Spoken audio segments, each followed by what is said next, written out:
Patreon member shout out. Say, hey, cha, hear the sound of the falling rain, coming down like an Armageddon's flame. Hey, the shame, the ones who died without a name.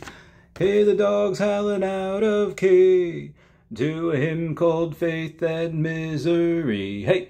Hey guys, how's it going? It is I, the real Randy Chavez. I'm coming at you today with a Veve Omi update video. Guys, if you are new, welcome. If you're not, welcome back. I love you all. I can say hello, Dashi. Hello, Dashi. And comment down below if you like Green Day, like and subscribe. Free ways to help support the channel. Non-free ways of joining Patreon or smashing that thanks button down below. What do I need to talk about today? Okay, so today is more specifically about mint numbers and what people are willing to pay, what is worth too much, what is not worth too much. Here we go. All right, good, get a little light in here. So over the course of the last 24, 48 hours, I've seen people saying like, hey, you're selling that for too low, selling that for too much, that's too much, nobody's gonna pay that. I'll start at the top and I'll say that nothing is ever too much. It is that price to one person, whether you have somebody paying a record price point, $80,000 for a trophy card, and then flipping that X amount of months later, you know, for more than triple, or whether you have someone that is willing to spend 5 figures on an ultra rare number 66 for Vader, or somebody that's willing to spend 80,000 gems at the time for 1977 Star Wars comic. Nobody's doing that today. No one. Or Logan Paul when you want to spend $5 million on a PSA 10 illustrator. It might not be worth that much to 99.99% of people, but it's worth that much to him.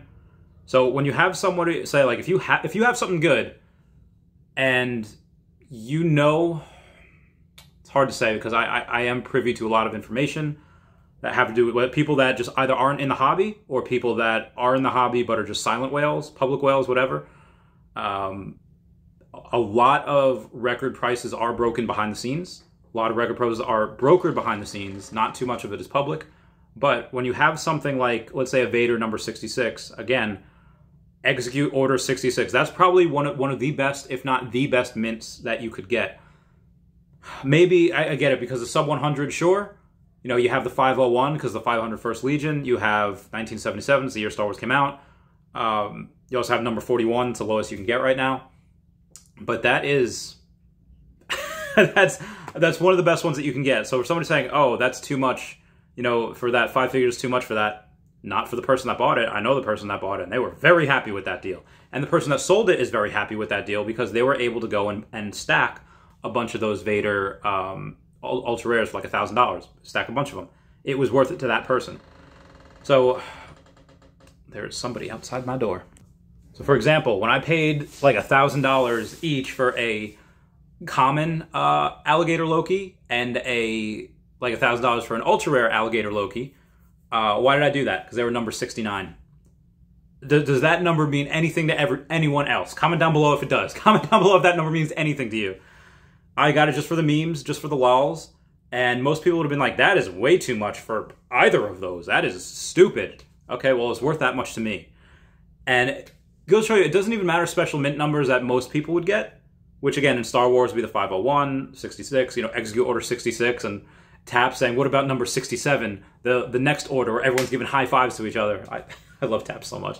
He's so crazy. You have someone that, let's say the first time they ever saw Star Wars was a different date. Let's say let's say you're a kid or a dad, you know, whoever it was, that I know when I was younger, I first saw Star Wars. You know, I saw them on TV and on tapes and stuff, but they re-released them in the theaters in the 90s. I think that was kind of the hype before, before the Phantom Menace came out.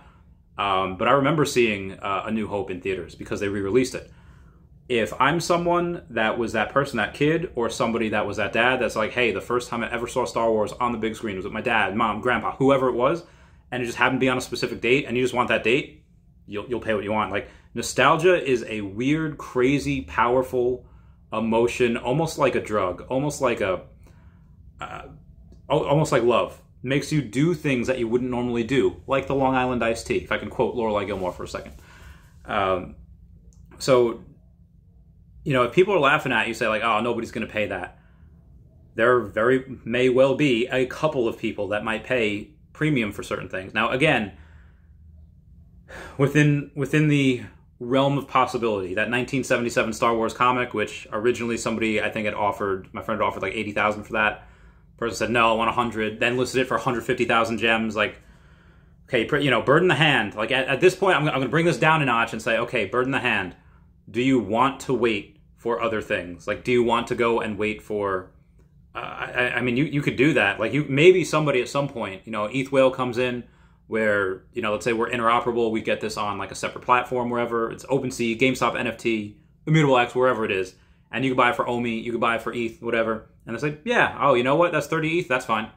You know what, and they go and they do that. Well, let's say if 30 ETH at that time is like $4,000, 120K, sure. But between now and then, like, how long are you going to have to wait for that? How long are you going to have to go and do that for? So take it from a collector's perspective, take it from someone that's been in finance. A lot of times that bird in the hand, might as well take that because you don't know when that next thing is coming. Take a lesson from dogs. Dogs will eat until they puke. Why? Because that's ingrained in their system, in their brains, in their biological makeup that are still relatively close to wolves, that they don't know when that next meal is coming from. Now, again, this is more geared towards bigger dogs. Small dogs don't really have this that much, but yeah, not knowing when that next meal is going to come from. Got to eat everything right now.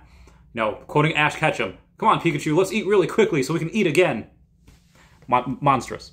And speaking of monstrous things, we had 1.8 billion OMI that was burned yesterday, which is absolutely bananas on that. So that was a missing key from the video I did last night. Yeah, when you have that much OMI being burned, when you have, almost $2.7 million being spent, to burn that, and when you had gem purges, we had 1.8 million dollars that were of gems that were bought yesterday. So if you take a look at Puddin' Cheeks' chart, 1.8 million dollars that were gems that were bought, and then you have, okay, well, how many were spent? Well, we'll take a look. Again, 2.7 million were spent. So you have 1.8 that were bought, and then add an extra 50% on top of that, and that's how much were spent. Which is, again, that's just on the drop. Today was a little different. I don't think we have the final numbers on that yet, but almost 300,000, so it's about 186 million OMI that was burnt. Again, absolutely bananas. So for anyone that says, "Hey, this nobody's putting new money in," because I've seen that commented before, that's laughable. Again, a lot of people that know that I don't even want to say have inside information. A lot of people that just know the future, that just can read the writing on the wall. It's laughable as people like FUD their own investment. Again, you need criticisms, 100% okay, totally here for that. Again, criticize me all you want. Comment F down below for my stupid Vader risk that clearly did not pay off. Will he go down? Will he keep going up? I don't know. To me, that's a grail. To me, like I knew where this was going in the future. I thought short term I could time it, could not. But yeah, comment down below if you have a Vader, whether ultra rare, common, or uncommon. And everyone say bye-bye to Dashi. Bye-bye, Dashi. And everyone please check out @HeyDaveDon and @KingMavsForever over on Twitter. Standoff Chart and King Mavs over on the Veve app. Kobe Collects and OmiPlayer1 over on the YouTube. RateX.ETH domain name. Kyle Willson, Wendy Stibalis, Puddin' Cheeks, Veve Las Vegas, Taps Trades, Mars Davis, Legacy Bermuda, Sony Pop Media, Veve Darklink, Meta Lemon, and Veve Vibes all on the YouTube. And then you got @WetWizardVeve and Gary O @1234CA3 all on the Twitter. I love you guys. Bye. Meow, meow, meow, meow.